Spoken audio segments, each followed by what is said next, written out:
everyone. I'm your host, comedian, magician, Danny Whitson.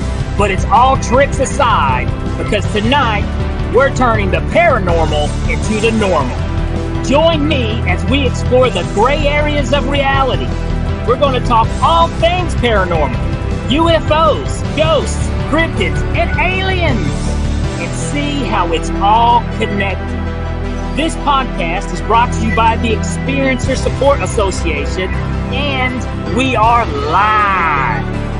So if you're an experiencer yourself, or you're just plain nosy, be sure to send me your question and subscribe to the podcast.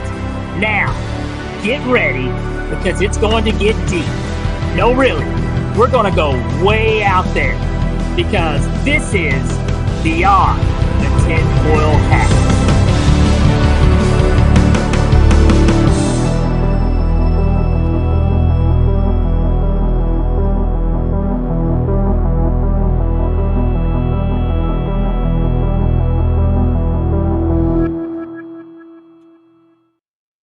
What's happening, paranormal junkies? Welcome to Beyond the Tinfoil Hat, and I'm your host, comedian magician Danny Whitson, and we are broadcasting live from the United Public Radio Network, the UFO Paranormal Radio Network, at 105.3 FM on the Gulf Coast and 107.7 in New Orleans.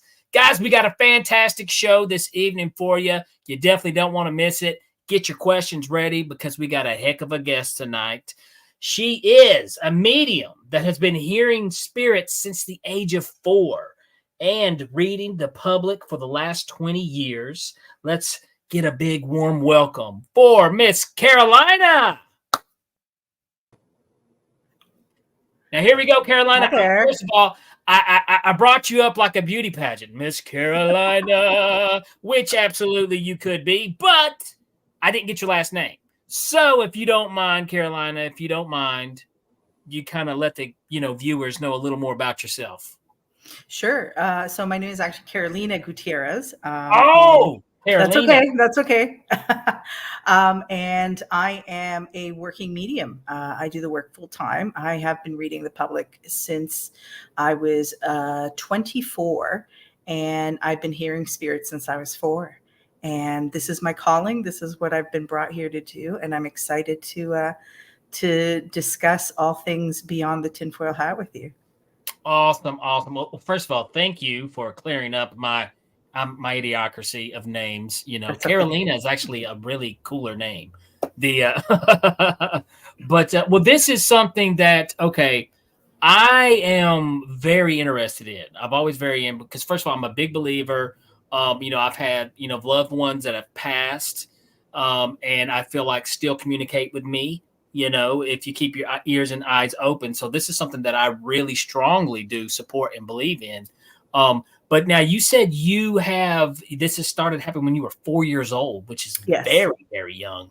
Yes, can you tell us about that first experience that you remember? So I'm a psychic medium, so it's not just communicating with the dead. But that first experience when I was 4, please, I can't stress this enough. I did not understand that was what was happening. Of course, when I was 4 years old. But I remember very clearly where we lived. It was a boring Sunday afternoon. There was nothing to watch on television, and you'd watch whatever infomercials, the selling of houses. I live right in Toronto, so we get a lot of like Buffalo television. So it was like seeing Buffalo houses for sale and, this stuff. And there was this show that came on talking about something called therapeutic touch. And it was about hovering your hand over stuff and like plants and people that were sick. And I just remember my eyes were just like wide with fascination of like, what is this? This is so interesting. And I remember as I'm watching, and I'm going to guess that it was maybe 15 minutes. I don't know, right? It's just such a long time ago. But I remember while I'm listening to it, I started like hovering over the plant, my mom's plant in the right there in the living room. And then at the end, they came on, they said, but no one should do this. You have to be specially trained, and, all the fear mongering that can come along with some of this stuff and gatekeeping. And so I remember, I can't do this, right? And I remember pulling my hand away. And I distinctly remember this voice, separate and apart, that I had never heard, in my head saying, keep doing it, keep trying, go. And I was it was the first time where I was like, what is this? Like, I had enough awareness to be like, that is not coming from anywhere here in the house. That is not, like, that is something else, right? And it just stayed like that. And over the years, what happened was that voice, with conditioning and with, life experience and school and, all of the stuff that kind of molds us, it really morphed into my own inner voice, what I thought was the voice of my own thoughts. And it wasn't until I was, and I had some odd instances where it was like, whoa, that was a lucky guess. How did I know that? But I never really put the two and two together. And it wasn't until I was in my early 20s and I was doing a workshop, and there was a medium in the workshop, and we all went to lunch, and the medium came with us, and we were getting mini readings. And she comes to me, and I had never done that before.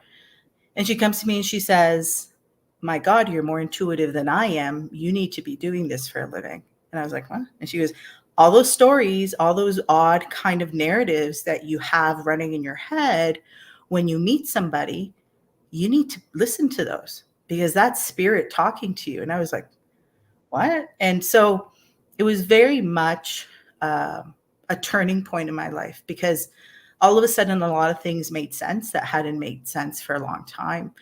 And I remember coming home from that, kind of sitting in my living room and just kind of sitting in the energy of that. And my guide stepped up, and they're like, great, now you understand what this is. Let's get to work. And my life has never been the same since then.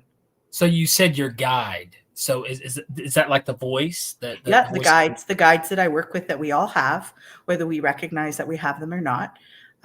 My gift is that, my strongest gift is that I can hear them. And so it was kind of like, oh, great, now you're paying attention. You recognize that this isn't your own thoughts. Somebody's giving you the perspective that you need to fully start to embrace this. So listen up, because we got stuff to do.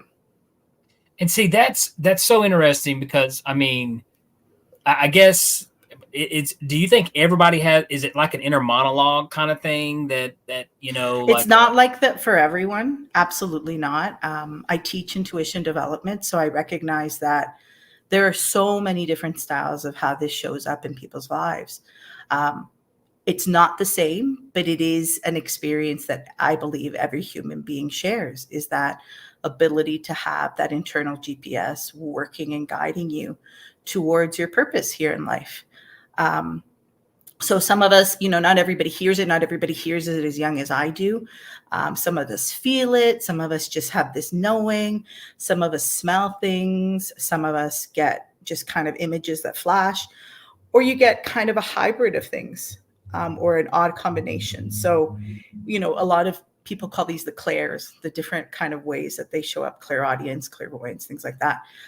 I don't even think that's appropriate to kind of categorize it, because in my 20 years, I've met so many different people that experience this, and this awareness and this knowing in so many different ways.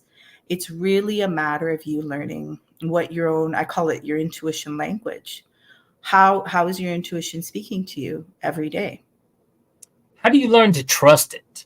Because like a lot of people who, people have that and they never listen to it. They never trust it. And you think back, whoa, or when that moment happens, and you're like, I was thinking of that, but yeah. What, how did you get brave enough? Let's say that. What made you brave enough to start trusting your intuition? So, I have experiences that color my past that were evidence enough for me to recognize that when I trusted it, things were really interesting or really good, right? So for example, I remember I used to waitress in high school, and I went up to this group, and it was a big group. I think it was like 15 people. And the guy says to me immediately, like as soon as I got to the table, he's like, if you guess my sign, a big tip's in it for you. And I was like exhausted. Like I had, waitressing is not an easy job, even no. for when you're like young and full of energy, right? And I was like, I just said the first thing that popped in my head, because I'm like, let's rush this along because I got other tables to do. And I said the right thing. And the entire table just hushed in silence. And the guy was kind of pale, because I think one of them was like a statistician. So they're like, the probability of this, and they were like, how did you guess that? And then somebody's like, you prepared, like they were all kind of like, are you? And I was like, I'll be back. Let me go when you're ready to order. I didn't really pay attention to it. And then throughout the entire meal, they're like, do it again. And of course I couldn't do it because I was now thinking about it, and I'm seeing my tip exponentially go up, right? Ding, ding. I had an agenda. Yeah. So, there was somebody that, I was a teenager in the 90s. So I had been introduced to somebody over the phone, and he had told me he'd be going to this festival. Never seen him in my life, didn't have a picture. There was no internet at the time. And it was a festival here in Toronto by the lake. It was about 10,000 people minimum. I picked him out of a crowd. I walked right up to him and I picked him out of a crowd. And he went pale. Like, I do that a lot to people. He went pale. And his friend turns to him and he goes, you better watch out, buddy, because that's a witch. That's an absolute witch, right? So this was in the 90s, right? This is way before. Okay, folks, online dating didn't exist back then. There was none of that. And there was no catfishing you. You were like, nope, I know. I know. I just knew it was almost like it's like I couldn't see anybody else. It was like it was a faceless crowd except this person. And I was like, this is him. I know this is him, right? I got to ask you this now. So did you guys hook up? No, we didn't. Oh. I scared. You scared him. Can I swear on here or no? Well, no, we can't. No, okay. So I wish we could, but we can't. We're on the radio poop out of him. Let's put it that way. You scared the poop. Yeah. So that's hilarious. I would have loved to have seen that, though. Imagine his story. He's like, yeah, I'm never blind dating again, And it wasn't even a blind date, right? Like, we still hadn't gone to that point. He's just like, oh, I'm happen to be going to this thing. And my friend had called me up. I got off work at 10 o'clock, and she goes, hey, we're all going down. Do you want us to pick you up and head down? I'm like, okay, sure. Like, it was very not coordinated or planned in any way, right? Well, at least consciously, who knows. But yeah. And so but let me ask you this. See, this is okay. When I think about, mediums, it's like, and I've had, a few people here on the show, and this is one thing that always blows my mind is because, a lot of people, there's some things that people have a fear of, and you just have to do it and trust your instinct and do it, but to me, I couldn't imagine, and trust me, I've stood in front of a lot of people and said a lot of crazy things. Okay. But there's something about, like, walking up to a total stranger in a crowd and just because it's popped in my head, you know what I mean? And trusting that and just going up and saying, Doug, and, totally being, But wrong. what could be wrong? Like, I don't know. I think actually that's a lot less scary to me than a crowd, because he'd be like, no, I'm not Doug. Oh, okay.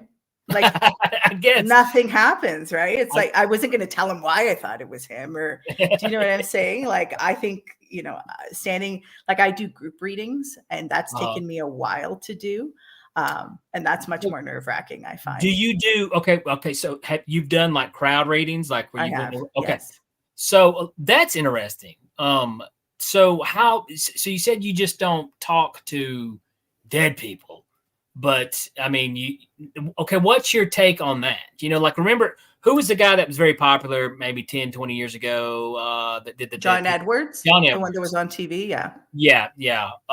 What's your opinion, if you don't mind me asking, about, that and what John Edwards, I mean, I don't know John. I've never met him. I don't know anything about him, really.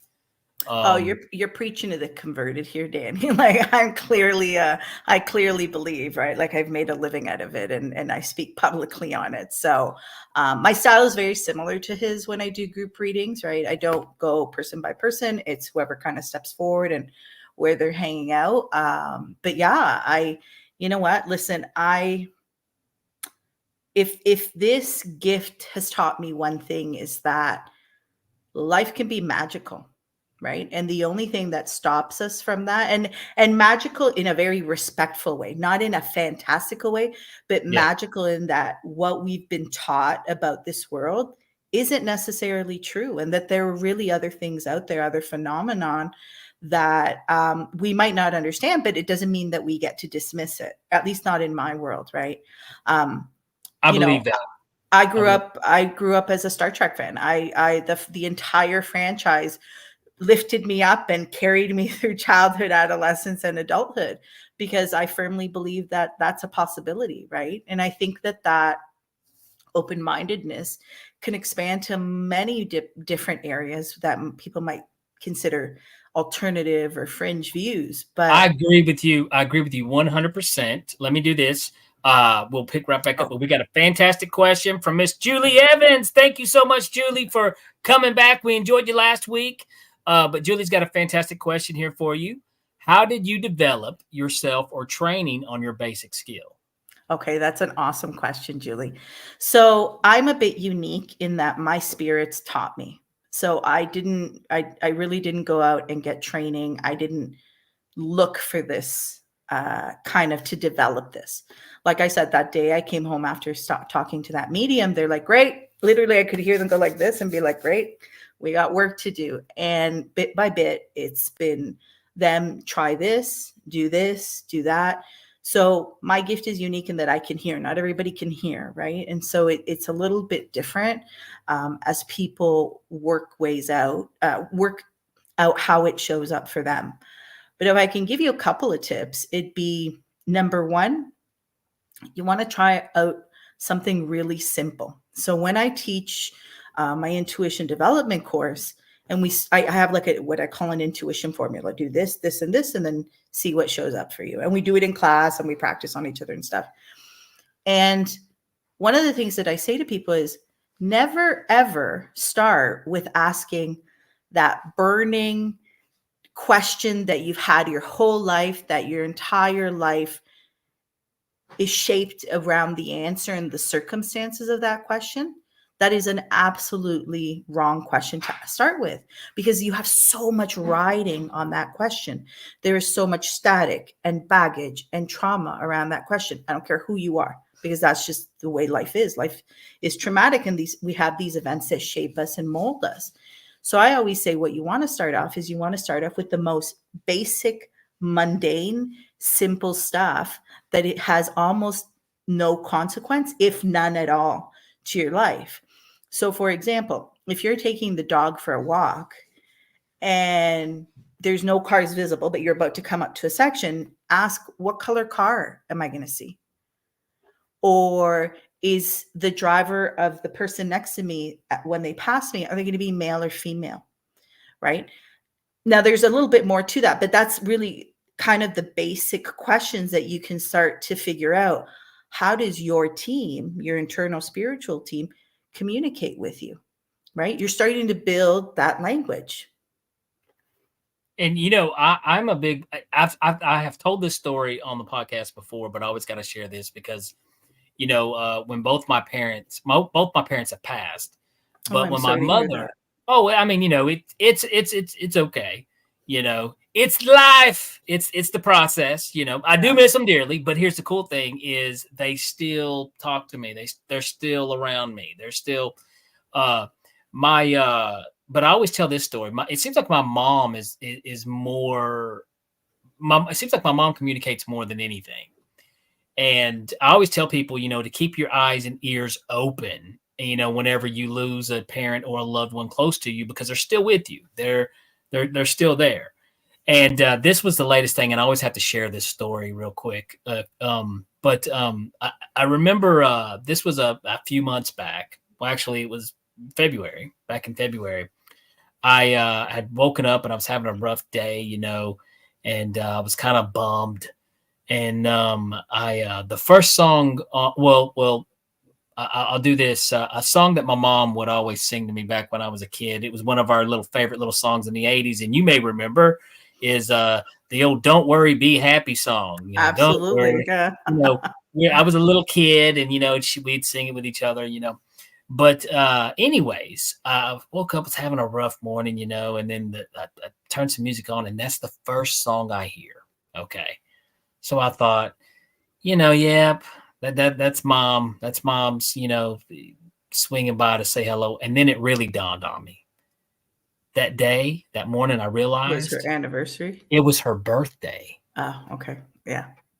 Yeah. It was just, you know what I'm saying? So Absolutely. that's what, you know, I tell people, you know, it's like, you know, they're with you and they are communicating you. I don't get it. I don't know where they're at. I don't have all the answers to that. But all I know is that if you keep your eyes and ears open, your senses available, you will be able to communicate with them somehow. And that was Absolutely. my mother's way of letting me know, you know, and that changed my whole view, my whole day. I was happy, you Yeah. know, how you doing, mom? You know.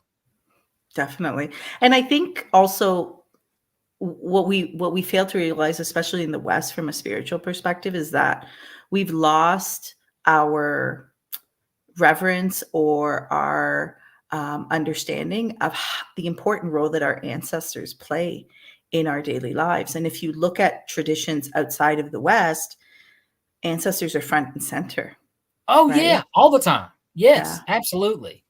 Absolutely. I wonder why. Why does, you know, it's like we put them away and who knows? And you know, I was actually a guest on a podcast last night and I brought this up and this is one thing that really kind of blew my mind is I'm not a religious person, but I am a spiritual person now. And I went from full-blown atheist to not believe in anything probably 7 years ago, Oh, 7, 8 years ago wow. to, Okay. well, I don't know how familiar you are with magicians, but a lot of magicians Yeah. don't believe in anything fun. Yes. Yeah. Uh, you know, so I mean, you would think, you know, for God's sakes, this guy's doing card tricks. You think he would believe in some, but really, they're the biggest skeptics out there. Period. And I was the typical magician. I, you know, everything I knew the answer to. You know, I knew all the tricks. I knew all this, but it's funny how the more I got more into the paranormal world, if you want to call it, you know, that I call it the, you know, it's you know, making the paranormal normal. Yeah. But Yeah. the more I got involved in this, and is the more that I came around to, I mean, I'm not, I don't belong to a certain religion, but I believe in God. I believe in these things. I believe in an afterlife, another, you know, So so is it okay if I ask you a question, even though this is your podcast? absolutely. Because I think it's really important what you shared.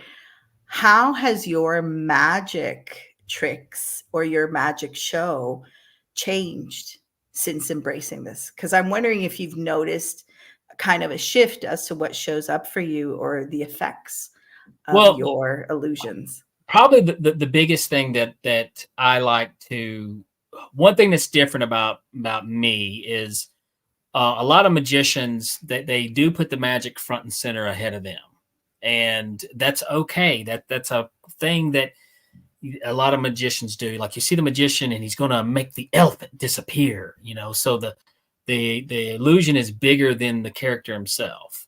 And I'm Right. a little different. Danny Whitson, if you see my show, my character is bigger than my magic. Okay. My show is so, but the thing that since that, you know, has kind of happened, I used to be the traditional, you know, I've got to do the biggest, coolest, greatest trick in the world. Uh, but with me now, I like to portray it for what it is, and but at the same time, I'm not obsessed with the magic or the comedy. I'm obsessed with. I mean, I want you to leave with an experience. Do you get The what I'm saying? connection. Yeah, the connection to the Exactly, the audience. connection. Absolutely. Yeah. Absolutely, the connection. That's what I want, and I just use the magic and comedy as a tool to connect with the audience. Have you So, noticed that improve with as your oh yeah, spiritual life absolutely, enriches? Yeah. absolutely. Yeah. Because another thing is, I always mention this too, is ego can be a problem. Um, Ego can be a good thing. I think everybody does need some type of an ego to, you know, but also if it gets too out, you know, it can be an issue. So, and I think And a lot of you magicians, gotta keep it in check, right? you You do. gotta recognize it, right? And And know what it is. So Absolutely. So it's helped me stay humbled, and keep my ego in check. I mean, I'm not trashing magicians here, but a lot of magicians will run into an ego issue, and this is why it's not their fault. This is what people. Well, let me explain. Is like, imagine walking in the room, and a magician, a well-trained magician, can totally do this, and saying, I can fool every single body in this room, including that engineer, including that scientist. It doesn't matter. So over time, it's naturally you do build this sense of, power, if you want greater to than importance. Absolutely. Yeah, absolutely. The same can be said for a psychic and a medium. The absolute same can be said, because one of the things that I tell people, listen, I hear voices and I don't need a tool. I just sit in front of people. I do shows all the time. Somebody sits in front of me and I just talk and I say, and this is happening, and so if you don't keep your ego in check, you can convince yourself of whatever you want, right? And that's not healthy. And so part of developing anyone's intuition, whether they're a natural medium or whether they just have some basic intuition that people are born with or somewhere in between, you need to really understand, what are your triggers? What are your weak spots? What are the things that kind of blind you a bit, right? It's really important that you do that work. And I'm probably a little bit unique in the spiritual field, where I say I do recommend therapy for people, at least initially, and to be able for you to understand, what's that internal dialogue look like for you? What are the things that might still be kind of flashing a red light or bleeding for you from your past? Because I tell people, that's where you cannot trust your intuition, because there's a lot of noise around that. And so one of the things that happens is you'll be really good at maybe reading other people, but you're crap at taking your own advice, right? And it's because you haven't done that work. And so part of developing, going back to Julie, I think Julie's question was doing that work, because otherwise you can develop a spiritual ego and overinflated sense of self-importance that will take you out of this game like this. And I think that's so important to do. That's one thing I keep myself in check, and the spiritual side of me also helps me stay there, but I always found it interesting with the way my journey has turned out, because where I'm from, when you grow up, you hear about, psychic, mediums, ghosts.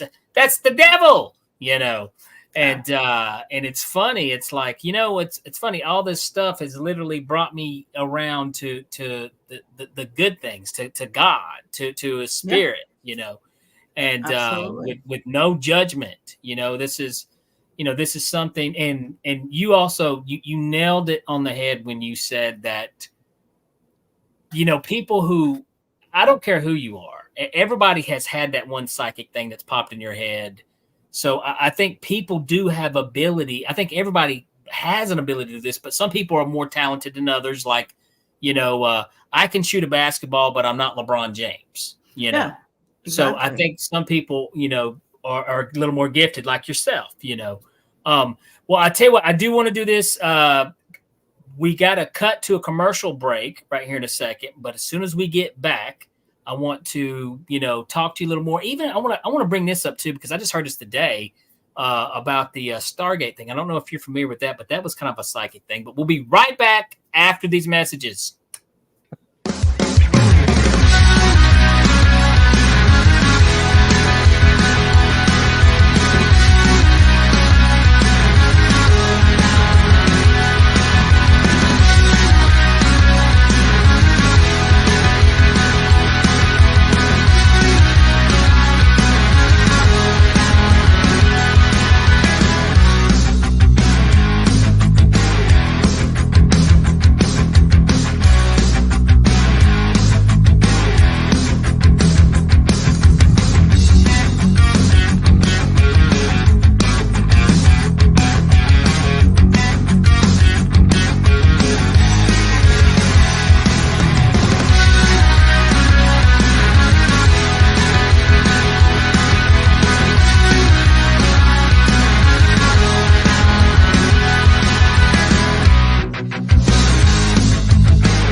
Have you ever wondered, or maybe just thought to yourself, if there were others just like you? You know, people with extraordinary abilities, psychogenic advancement, and perhaps unique intuitions. Maybe you just wondered if there were other people who experienced unimaginable, unexplained, or even unusual and paranormal events. Are there people who have more questions, more fears than answers? Well, you're not alone. You've never been alone. We believe you. Sign up for EA today.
Business. It's your property. Your assets are worth protecting. Blacklight Investigative and Surveillance Services specializes in patrolling and inspecting residential or commercial property against fire, theft, vandalism, terrorism, and illegal activity. People and buildings are monitored to prevent crime. Keep your property, your people, and your assets safe from threat. Our elite staff are dual licensed private investigators and security guards. Blacklight Investigative and Surveillance Services. Go to blacklightiss.com.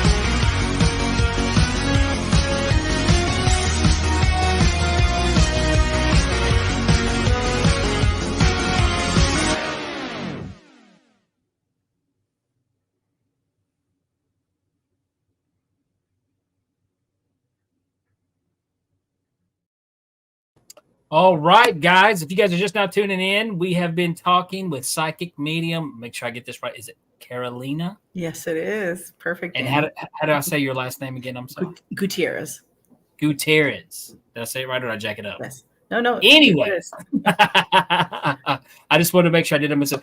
But definitely, now, this is, I know I threw this right at you right before the break, so I want to make sure I can clear this up.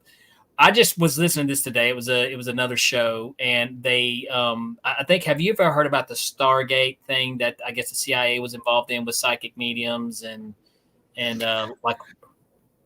I've heard like bits and pieces of it.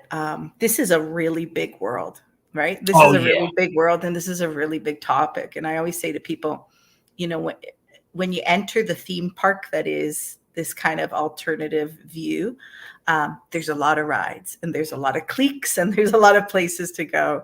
Well, the thing I loved about, you know, I don't want to go because I don't know a whole lot about it myself, but it was just a government funded program that is now, it's kind of been released out to the public knowledge, you know, that these things were going on, and they were studying, you know, remote viewing, psychic medium, and but it got shut down, apparently, from what I hear. It got shut down because this is the devil's work. It's bad. We're going to shut it down. While all our other people in the country, China, Soviet Union, were, okay, well, we're going to keep studying it, you know. Right. So that tells me alone, like if anybody was to ever be a skeptic or anything attack kind of like this phenomenon, I mean, no, trust me, the government wouldn't be wasting its time on it if there wasn't something there. And they are still spending money on it to this day doing research. Now with you, now you do this, I mean, for a living as well. Do you, I mean, you take appointments? Okay. Now, how long have you been doing it? I guess professionally, I guess that's what you want to call it. 20 years. So it's very 20 years. Yes. Okay. Years. So I got to ask, what is some of the interesting things, you know, because in a way it's kind of like a superpower. You know what I'm saying? So, I mean, have you ever heard like bad news? Have you gotten bad news? Absolutely. And now you have to understand the world. I think every psychic's worldview affects what they're open enough to see, right? So you have people in this community that don't believe that evil exists, that bad things are. I was like, yeah, don't come see me. That's not me. That's not my worldview. And that's not what has been shown to me over and over again. So you're not going to sugarcoat everything. No, like I try and be as compassionate as possible. I'm also a licensed counselor here. I try and provide culturally appropriate mental health support and an area where people can trust that you have the training, but that you're open to this. So I'm unique in that, in the counselors, at least in my area. I think it's starting to improve. But definitely it's something that, again, I don't sugarcoat, but I'm compassionate in the delivery of the message. But understand that now I can't speak to everyone. I can only speak to how I work with my spirit team. But I can't, if they'll say something, and I know it's going to be a rough thing to hear, right? Uh-huh. And they'll be like, I cannot get the other messages until I get that one out. So my own crew, my spirits keep me to a certain ethical and moral, not moral, but more values in regards to the genuineness and the legitimacy, not changing it based on what I hear. So like a lot of the work that I do is making sure that I'm as clear as possible so that my own prejudices don't get involved when I'm reading somebody. So for example, my assistant gives me a hard time about this all the time because there are certain things that I cannot help her with. I can't read because I know her too well. And I'm like, I'm not going to be giving you the clearest, unbiased information because I care about you. I want good things for you to happen to you in life. Like I want the best for you, and I'm rooting for your goals. And so I have to be honest, that might color how I deliver. Like my best readings are total strangers. Never met them, never seen them in my life. And they're kind of like, oh my God, you're reading me like a book. Well, you always want somebody who's going to be upfront and honest with you other than somebody.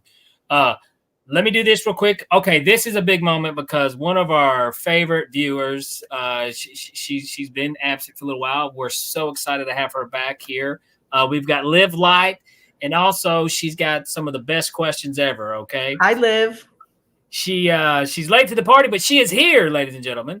Hello, Danny, Carolina. All right. And TESA listeners, I just got here, but I have a question. Carolina, what is the best steps to live a spiritually inspired life? How to trust our intuition and beyond? Big questions. Those are big questions. We could do whole shows on that. So a spiritually inspired life. Okay. So first off, I would say with that, I give in one of my bios, I tell people I lead an intuition-led life. So following those breadcrumbs, even if they don't make sense, even if right in the moment you're like, this is crazy, what am I doing? If everyone around you is saying, don't do it, but you know that those are the indications that you're getting, you trust that, number one. Number two is recognizing that a spirit-led life might not be what everybody thinks is normal, or might fit into what, everyday 9 to 5 living on this planet, right? It's different goals. It's different ways of finding happiness. It might be more time than it is money. And I'm not saying that you can't be rich. Please don't get me wrong, but it just shapes things a little bit differently. One of the things about listening to your intuition, and we covered it just slightly a little bit earlier, is you want to start with really simple little things, simple stuff, right? Let's say you have, I don't know, flavored water in your fridge. Mix them up, close your eyes, stick your hand in, and guess which one you're going to get before you picked it up, right? Ask your spirit team, which one am I going to get? Because a lot of people think it's like ESP and that you're reading, and that's a branch of this. But what I always say, the safest way to do this work, any work, whether you're reading others or not, is rely on your spirit team. They're handpicked. They walk with you. They've been with you since day one. Default to them instead of you trying to use your energy and kind of like magically read minds, because that's a different ability altogether, right? And so definitely start with little things. But the other thing too is recognize that, and this is the toughest one in this work, really. I've been speaking quite a bit about it lately. You might not like what you're going to hear from your intuition. And no one says that, right? Because your intuition's purpose, in my opinion, after all these years, is leading you to the purpose that you were brought here for in this life. What is it that you're meant to create, meet, whatever that is? Your intuition's job is to get you to that path, right? You might think that your path is here, but your intuition knows that your path is actually here. And so you need to be really comfortable in calling yourself out. And that's why it's so important, understanding your ego, understanding your triggers, understanding the things that you're weak around. When I mean weak, I mean, I'll give you an example. I was raised by a single mom. And so whenever I come across a single mom in my life, I always have a soft spot, right? There's always this extra that comes out of me when I'm dealing with a single mom. I need to keep that in mind when I'm reading a single mom, because otherwise I kind of can fall back into that energy that I know so well, and am not transferring the messages that Spirit's giving me to give to them in the most clear, appropriate, and I'm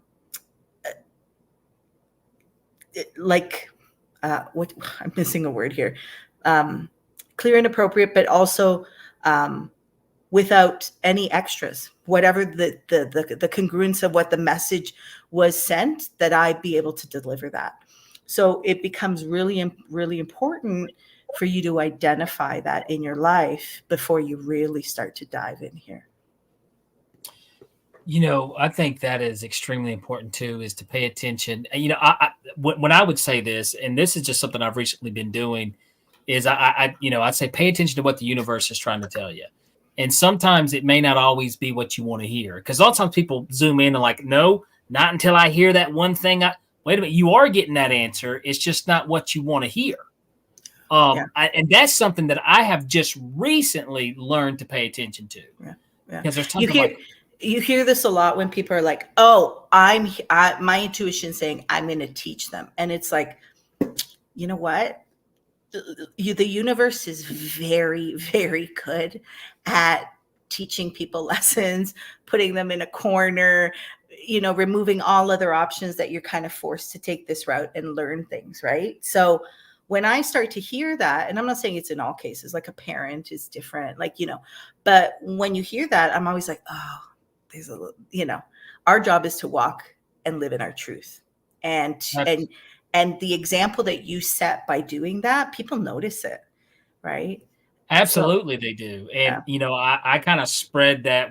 I've got a circle of friends that I talk to about these things. And I'm like, listen, this happened the other day. This is kind of, what I think is kind of going on. Liv's got another question.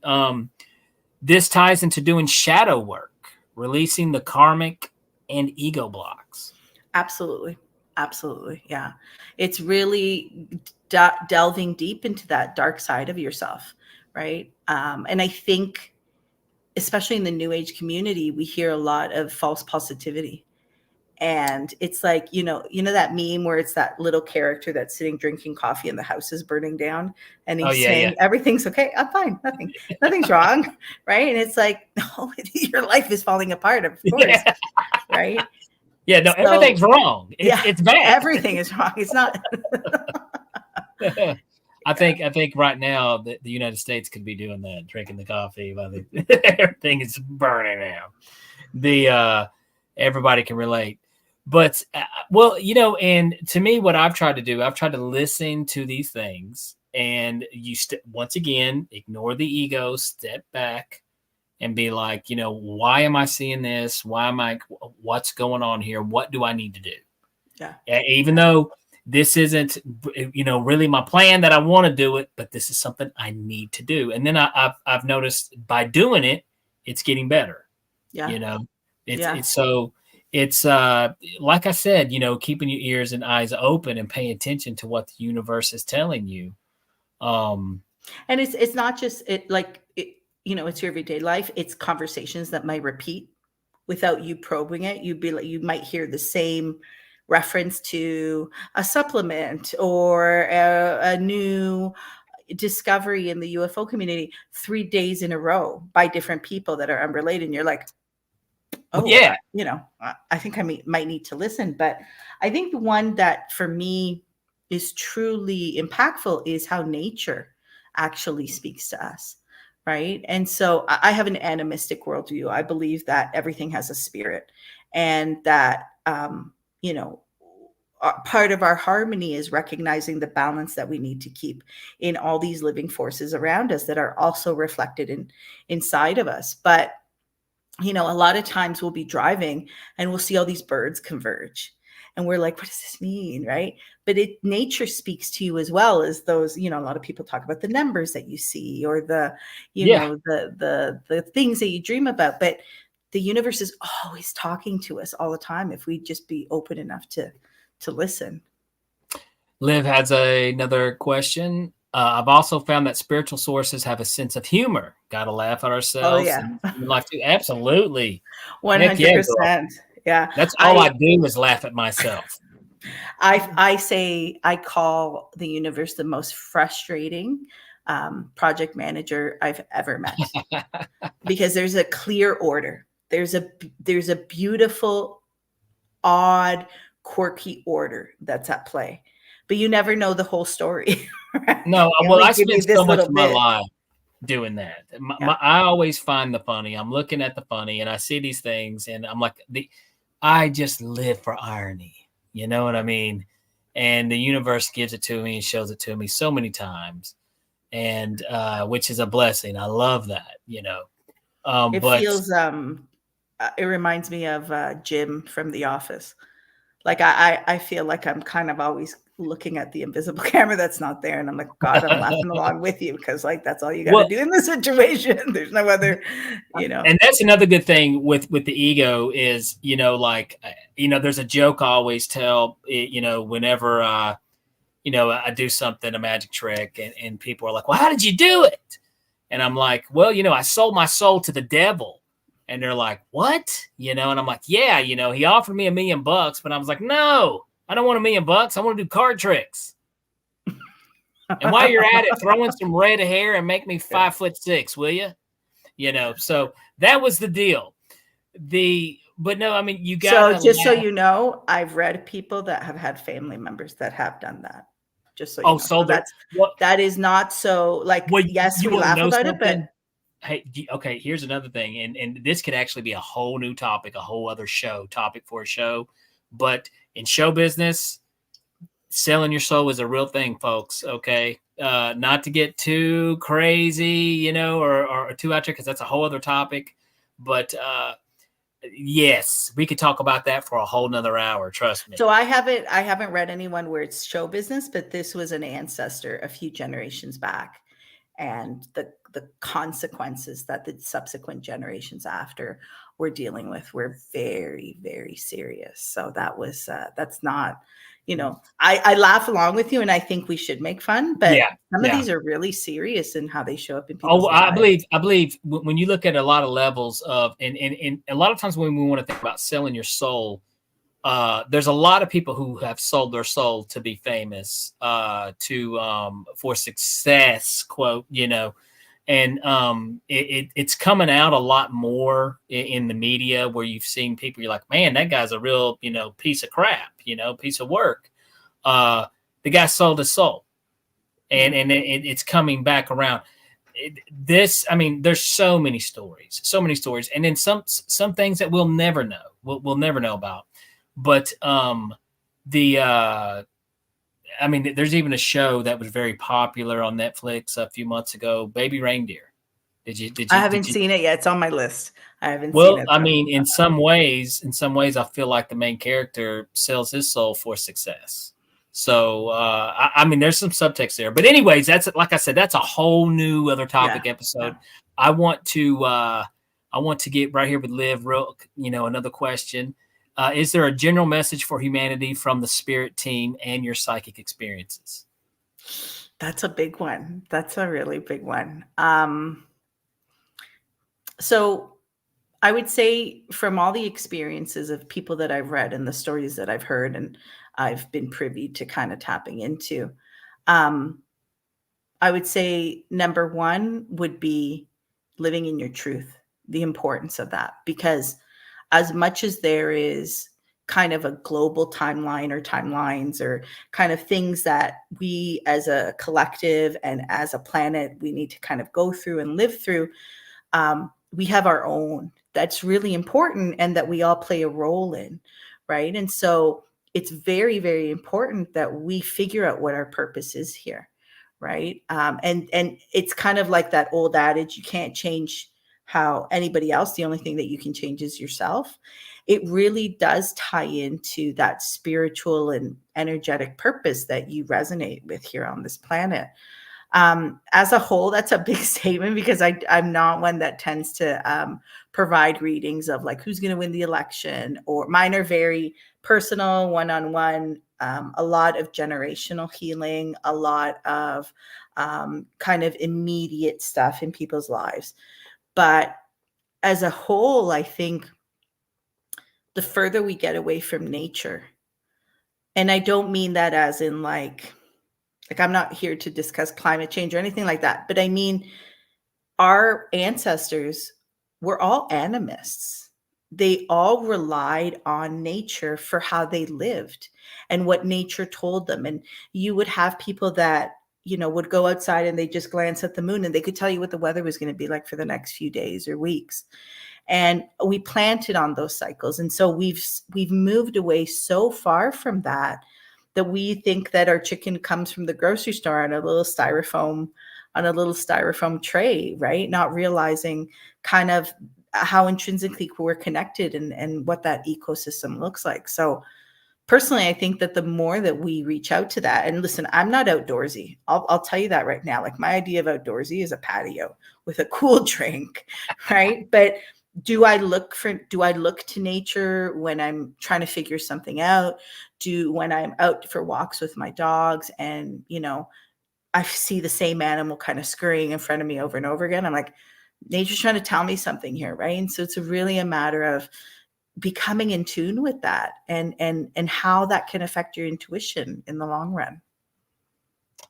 Definitely. I agree with you 100%. And I think, the further we do get away from nature, the further we get away from, it gets even noisier and messier in our day-to-day lives. Well, let's do this. You have been a fantastic guest and you have answered the questions perfectly. Thank you so much. But thank you for having me, Danny. Where can the viewers learn more about you? Where can they get readings if they would like to get a reading? What do they need to do? So you can find me at curandera.ca, CURANDERA.ca. I'm only on Instagram at curandera.ca as well. I will never message you. Everything is through my website. So if someone says that it's me, it's not me. I don't go and solicit people. Everything, you can book it, pay it, and schedule it at the same time, all at once on my website. That is all, and by the way, I didn't know that was a thing. I had somebody randomly do that to me on Facebook. Yeah. And I was like, who are you? How, what's going on? And you can't trust anything kind of message you get on Facebook from a random stranger because absolutely. I'm not on Facebook at all. I'll put that out there. I'm not on Facebook at all. So yeah. And I would say 80% of my work is done online. So if you're in the GTA or Greater Toronto area or anywhere in the province of Ontario, some of my services are covered by insurance. Otherwise, we could do, there's a lot of different stuff that we can do reading wise and healing wise together. So I'd love for people to reach out. I offer a free 10-minute initial consultation just to see if it's a good fit, because I don't think that everybody's meant to work with me. See that, you are so upfront and honest with what you do. I could tell, you are definitely a professional. Thank you so much. This has been a fantastic episode. I've really enjoyed talking to you. Carolina. It's been lovely. Yes. Thank you. There we go. And once again, we got to get you back on. I'd love to. And if I could just say, listen, I hadn't understood really experience or support until connecting with you. And I'm so happy to see something like that, because nobody wants their reality denied, and having an organization like that where you're really creating a safe space for people to share these experiences. And there's so many out there. Congratulations on that. I love that. This is definitely a safe place. And I say, hey, you come here and we make the paranormal normal, because, never be afraid to share your story or who you are on this podcast. All right, Carolina. Well, thank you so much for coming on. We've got to get you back on. Guys, be sure to check her out on Instagram. Reach out to her for a reading, and keep your life grounded. Thank you so much, Carolina, for coming on. Have a good one. All right, guys. I hope you enjoyed that episode. I know I did. And it was, hey, first of all, thank you, Liv. We've missed you. Hey, Lisa, we see you. I believe there was a few other people on here. Julie, come back. Thank you so much, Julie, for your fantastic questions. Guys, if you have not done so, be sure to check us out on Patreon at Heed the World. Make a little donation, a little $4 donation goes a long ways for the podcast. Also, head over to theexperiencersupport.org. Check out some cool new articles out there on the website. I believe we did. I'm not sure the latest one, but we got some new ones. I can promise you that. If you have not done so yet, be sure to like and subscribe to the podcast. Tell your friends, share it to them, tell them to check it out. Say there's this idiot Danny Whitson on there. I really enjoy listening to him babble. And if you like me enough, you can head over to my Instagram at Super Magic Boy on Instagram. I post where I'm going to be doing my shows at. I would love for you guys to come see a show. Also on Facebook at Danny Whitson Magic and Comedy on Facebook. But definitely show me some love, show the podcast some love. And guys, we have been broadcasting live from the United Public Radio Network, the UFO Paranormal Radio Network, 105.3 FM on the Gulf Coast and 107.7 FM in New Orleans. This has been Beyond the Tinfoil Hat. I'm your host, Danny Whitson. I'll see you guys next Tuesday. All right, that does it for this episode of Beyond the Tinfoil Hat. A big shout out for tonight's awesome guest, and a bigger shout out for everyone who tuned in. And if you haven't done so yet, be sure to subscribe to us on YouTube or wherever it is you listen to your podcasts.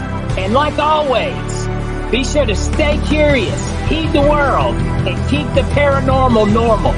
I'm your host, Danny Whitson, and this has been Beyond the Tinfoil Hat.